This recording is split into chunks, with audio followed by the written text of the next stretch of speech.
loboko no ya nguya etika ngai te na mo badada pe ba mama pe ba papa. Sawa, hapa tunalomba tuko mfina un jour. Tunapenda mtusaidie na kuvala na kukula na kulata pe kutustukisha suki de tuza a. Tukufanya para pe bila mayo monaka unaona sabaya nayo ubakaka yako pesa biso na kufuna. Biso tuzambe tukufanya ba para papa na mama boso na biso na television.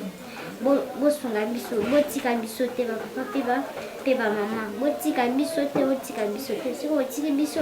te bitene to suka wa na zake na kolomana pe bota pe kolia biso bosunga biso pe kolata biso bota ba fete yango ko pembeni bosunga biso para naza encadré ya bana kata kudima un jour naza na makasi na kotala bana biso komisi bazomene awa esala nga mawa makasi pasi kondisio eza mabe kolia eza pasi klase na bango eza pasi kolata na bango pasi baza espoir eza te baza awa soki balie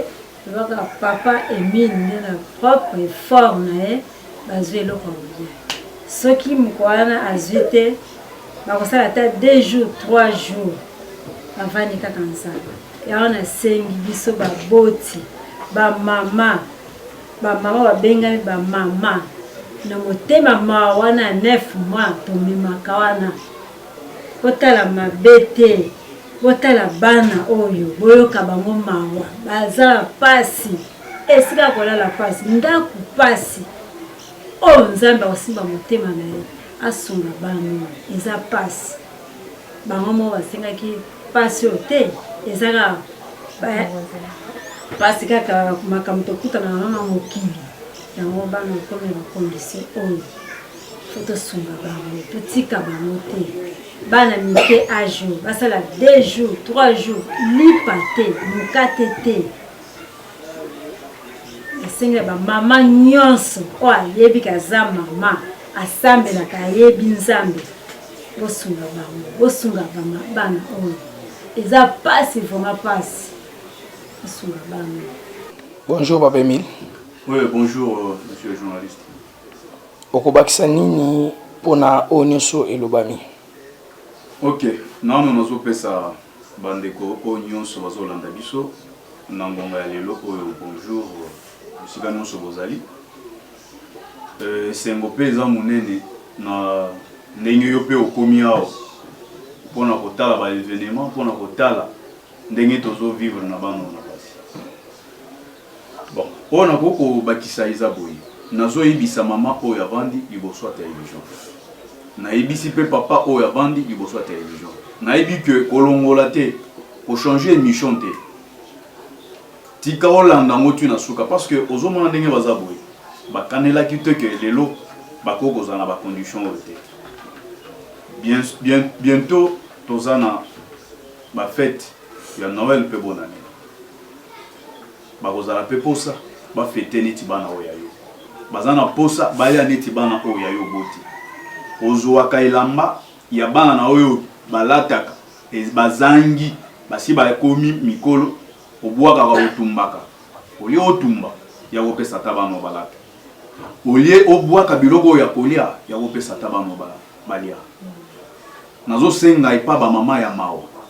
ba oyo babengami na kombo ba mama. En passant nazo pesa nanu ndeko moko o monsieur Didier Chab oyo ya moko asumbaka pe bana oyo ayoka ka mbela bifuwa bota la condition ndako place tout ça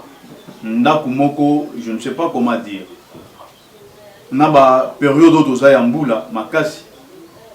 garantie pe sensible kolonda bazolo bake abimisa biso na ndako lobi to go bima mais bana o bazonga lisusu na balabala. C'est ça la seule question que moi je pose. Bazonga lisusu na balabala, ceux qui bazongi na balabala azui lisusu machette, ceux qui azongi na balabala akomi koyiba, est-ce que vie na ye ezala kaka vie ya balabala? Papa na ngai maman na ngai ata 100 francs na yo ata 200 francs na yo ceux qui ont contribué pour na mwana oyo mukolo wa likamu mukolo ya pasi na yo okobelela nzambe oyo ya bitike akosunga yo okoyebisa nzambe na yo ke nzambe na ngai kanisa ata bolamu oyo nasalaka nsima ya bato oyo bazanga bango lelo soki bakie na balabala baza na bafamille te bakende wapi bakokimela epanani famille na bango eza yo famille na bango eza ngai tosunga bango bamosusu oyo batangi bazokende na classe à peu près 5 bazobengana bango du jour au jour na classe c'est pas manque biso ba oyo tozwi bamotema ya mawana mpona kosunga mais toza na possibilité ya malonga te ya faire nourrir à peu près 20 bouches bana 20 koliesa bango chaque jour eza pasi mais mpona moto azosambela eza pasi te tosunga bango po bana oyo lobi bakoki kozala mpe avenir ya lobi baoyo basambelaka bazala na église ya ndenge na ndenge église malamu yango oyo église malamu libala malamu yango oyo kobota ya yo malamu yango oyo place oyo bakoki koloka yo te yango oyo te ngai balokaka ngai pa famille o ngai nazalaka na bitumba boye na boye mais mpo olonga bitumba wana mpo olonga oyo nyonso ya mabe oza nango wana soki ozokanisa mpona motu oyo azangi a des fois olalaka na sa pongi na yo ozokanisa mpona motu aza na eloko te motu aza tina te peut-être nzambe alola okanisa un jour mpona yo nazopesa pasteur na ngai spirituel David Mukeba mbote place azali nazozanga kopesa pe mama Naomi Chela mbote pourquoi pas professeur oyo mama Nadine Nadia Kapinga na pesi yo pe losaku na bandeko nyonso oyo ya mawa bayoki mbela oyo ebotala makambo oyo ya bana oyo bazangi place ya kolala bazangi eloko ya kolia bazangi elamba kolata